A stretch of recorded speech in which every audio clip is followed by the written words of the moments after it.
मुझे याद करता है। भूल सकता है तुम्हें? मैं उसका कमरा साफ कर दूं, कपड़े धो दूं उसके? जो जी में आता है करो। वो गुस्सा तो नहीं करेगा?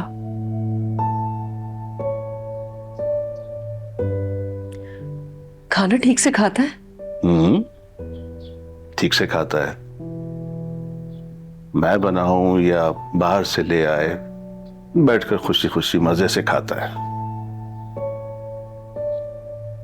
जब मैं खाना लगाकर उसको बुलाती थी, आओ बेटा खाना खा लो, तो भाग कर आता था और बर्तन चेक करता था कि चूरी बनी है कि नहीं। चूरी का बहुत शौक था उसको। मगर तुम्हारे जाने के बाद उसने कभी चूरी नहीं खाई।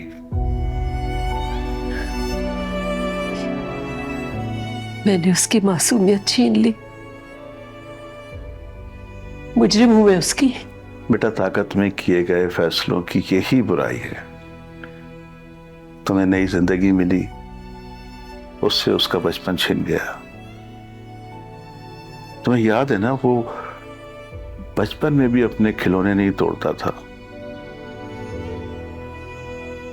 आज भी वो खिलौने उसके पास हैं, साबुत, मगर फिर भी टूटे हुए हैं। वो उनकी सफाई तो करता है, मगर उनसे कभी खेला नहीं।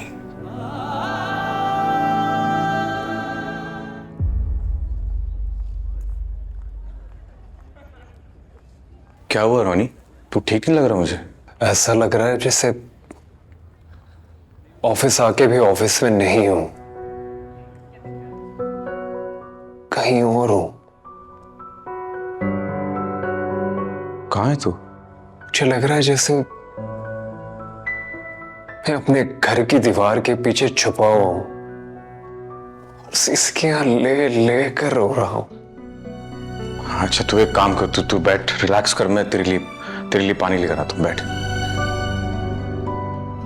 मैं तेरे लिए चाय लेके आता हूँ, ठीक है? नहीं, पानी ले आओ। चल पानी लाता हूँ। ये ले रोनी, ये ले पानी पी।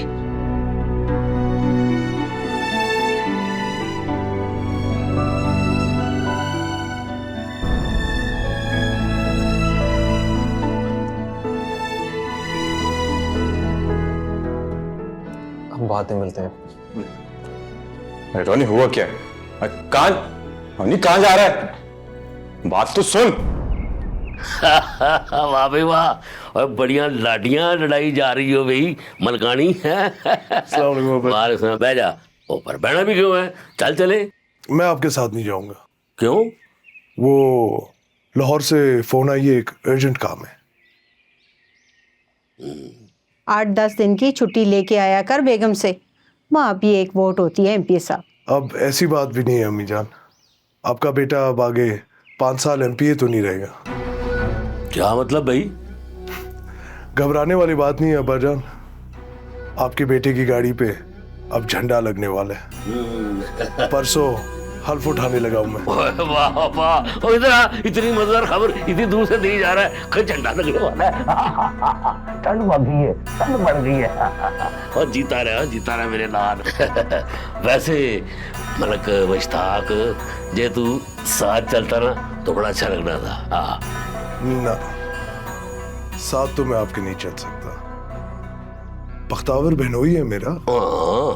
झंडे वाली गाड़ी के नीचे उसे आते हुए देखना मुझे पसंद नहीं आएगा। ठीक है, ध्यान कर, अपना ख्याल करी, अल्लाह तेरा निगहबान है। चल आ मलकानी, चल ध्यान से जाना।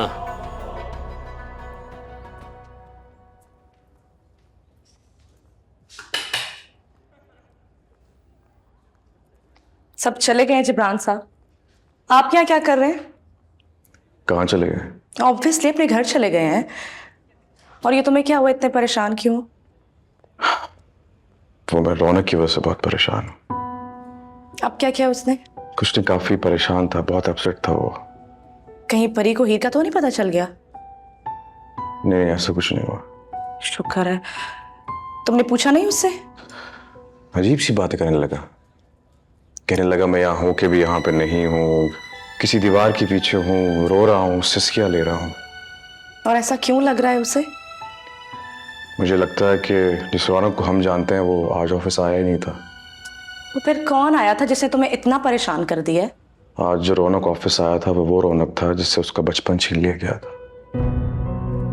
मैंने आज से पहले से इतना परेशान कभी नहीं देखा। अच्छा, डोंट बी अपसेट, सब कुछ ठीक हो जाएगा इंशाल्लाह। और पूरी एकेडमी खाली हो गया, चलो हम भी चलते हैं। चलते हैं। चलो।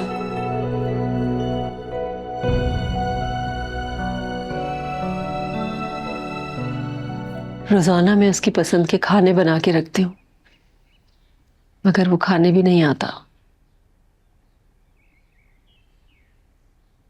आना चाहता है मगर तुम्हें शर्मिंदा नहीं करना चाहता। औलाद को यही तो एडवांटेज है, जब औलाद शर्मिंदा हो तो अपने वालिदैन की झोली का सहारा ले ले, मगर जब वालिदैन शर्मिंदा हो तो वो कहाँ जाएं? मैंने तो माँ के रुतबे को दाग लगा दिया। अब्बा जी, मैं रोज मरती हूँ मगर मुझे मौत नहीं आती।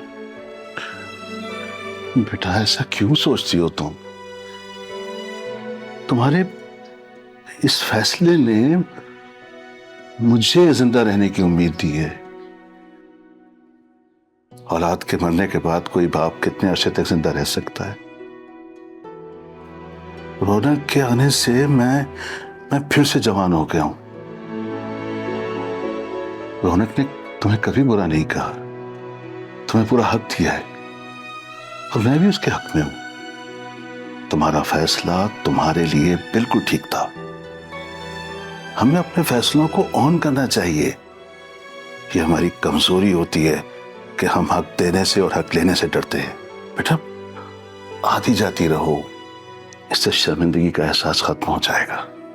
जी अब्बा जी, आ जाया करूंगी, सफाई करके उसके कपड़े धो के चली जाया करूंगी।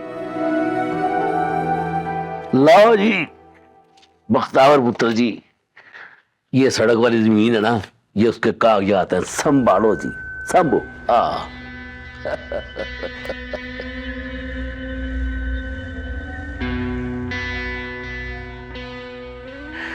क्या बात है चाचा जी, आपकी तो बड़ी क्विक सर्विस है।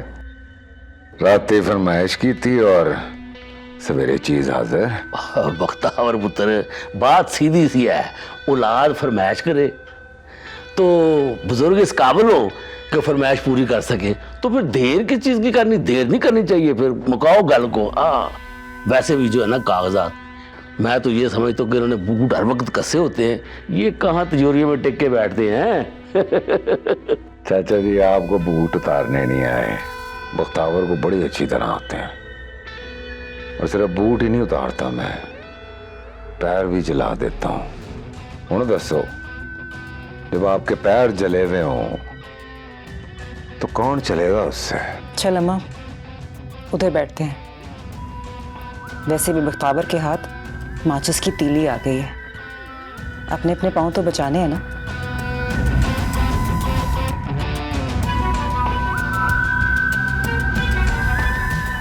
हैरान ना हो चाचा जी, कल से ना टिड्डी के पर निकल आए। मुश्ताक नहीं आया? मुश्ताक को असल में ना अर्जेंट जरा लाहौर जाना पड़ गया है। खैर थे अर्जेंट? तुम्हारी दुआ से ना अपनी गड्डी के ऊपर झंडा लगवाने गया है, मिनिस्टर बन गया है, परसों उसने हरपट आया है। बताया नहीं किसी ने? मुझे भी नहीं पता चला, मैं तो अभी तुम्हारी हवेली आ रहा था तो मुझे किसी ने बताया कि जी फोन आया था लाहौर से, मिनिस्टर बन गया है अपना मुश्ताक। एक बात है, मिनिस्टर बन गया है, तुम्हें सलाम करना नहीं भूला। मुश्ताक के कुछ ज्यादा सलाम नहीं इकट्ठे हो गए मेरे पास? मुलाकात तो बढ़ती है।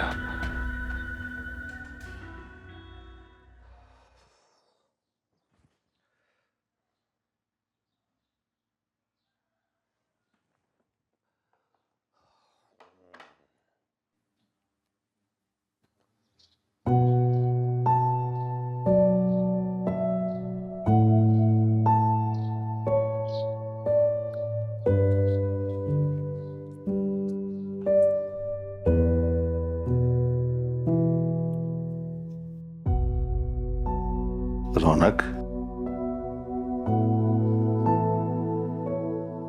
चूरी का जायका पहचान लिया तूने। आई थी तेरी माँ, कह रही थी रौनक को चूरी बहुत पसंद है। तेरा बिस्तर भी लगा के गई है, और वो छत पे जहां तू बैठता है ना, वहां भी सफाइयां करके गई है। बहुत याद करती है तुझे, पता नहीं क्यों तेरे सामने आने से कतराती है।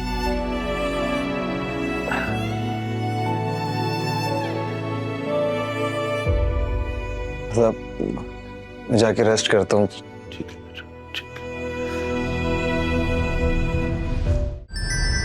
क्योंकि मैं ग्रीन हूं।